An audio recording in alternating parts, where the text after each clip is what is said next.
जिए सिंध, जिए साईं जीएम सैयद, जंहिं असांखे तव्हांखे ऐं सॼी सिंधी क़ौम खे जीअण सेखारियो।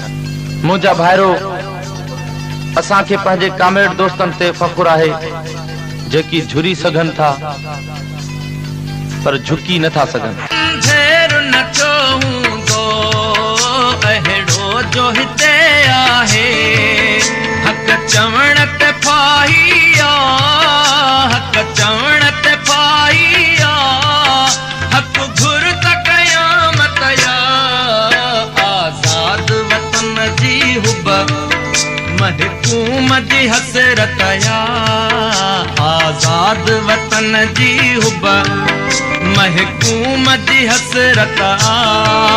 हिकु मान चवां